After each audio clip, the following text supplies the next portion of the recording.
Sou o Jorge Ritter de Abreu, sou diretor técnico Sindifisco, também participo na FENAFISCO dos estudos sobre a reforma tributária. O estudo que nós vamos trazer aqui é uma parte do estudo sobre a reforma tributária solidária feito pela FENAFISCO e pela ANFIP. Nós temos aqui no Brasil uma carga tributária que dizem que ela é muito elevada, né? Então vamos falar sobre isso e dizer como é que ela está distribuída. Nós temos a teoria econômica que diz que as bases de incidências clássicas são a renda, o patrimônio e o consumo. No Brasil, a renda está na União, né, com a tributação do imposto de renda sobre a pessoa física, o imposto de renda da pessoa jurídica e a contribuição social sobre o lucro líquido. O patrimônio está dividido entre Estado, município e União. A União tem o ITR, os Estados têm o IPVA e o ITCD, e os municípios têm o ITBI e o IPTU. E no consumo, a tributação está também dividida entre a União, Estados e municípios, né? A União tributa PIS/COFINS, CID, uma série de tributos sobre o consumo.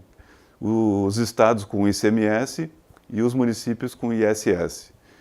Nós temos a carga tributária brasileira, ela tem oscilado na faixa aí de 32% a 33% do PIB. O nosso PIB está na casa de 6 trilhões de reais por ano, né?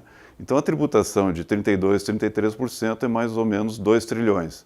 Então são números gigantes, né? O Brasil produz por ano 6 trilhões, estados, União e municípios arrecadam 2 trilhões.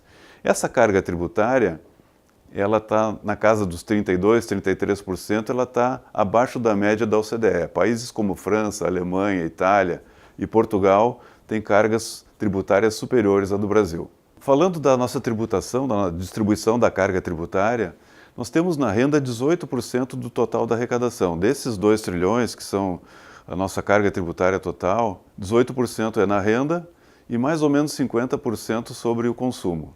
Então essa disparidade que a gente gostaria de atacar. O patrimônio é uma tributação baixa também, 4% a 5%. Então nós temos a tributação sobre a renda dividida entre pessoa física e pessoa jurídica. No vídeo seguinte nós vamos falar sobre a tributação da renda.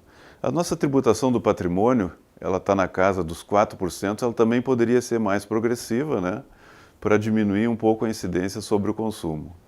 A tributação dos serviços e bens e serviços, que é a tributação do consumo, é uma tributação que chega na casa de 1 trilhão de reais e desse volume a União já está arrecadando cerca de 24%, ao passo que os estados tributam 22%, ou seja, a União já tributa mais sobre isso e com base principalmente em contribuições que não são repartidas com estados e municípios, né? Além disso, nós temos a tributação sobre a folha de salários, que ela é 25% do total da arrecadação, que é uma arrecadação bastante pesada e que inibe a criação de empregos. Ela poderia ser um pouco reduzida e o país ganharia com isso a quantidade na geração de empregos. Bom, do que foi exposto, eu gostaria de fazer umas considerações sobre a carga tributária. Como nós vimos no Brasil, a carga tributária não é alta, ela só está mal distribuída. Ela poderia incidir mais sobre a renda da pessoa física, na questão dos dividendos, sendo mais progressiva, poderia ser mais progressiva na questão do patrimônio e racionalizada na questão do consumo, com a extinção do PIS/COFINS, do ISS e do ICMS e com a criação de um IVA estadual. De momento era isso, num próximo vídeo nós vamos analisar a tributação sobre a renda e me despeço agora e se você gostou do vídeo, compartilhe.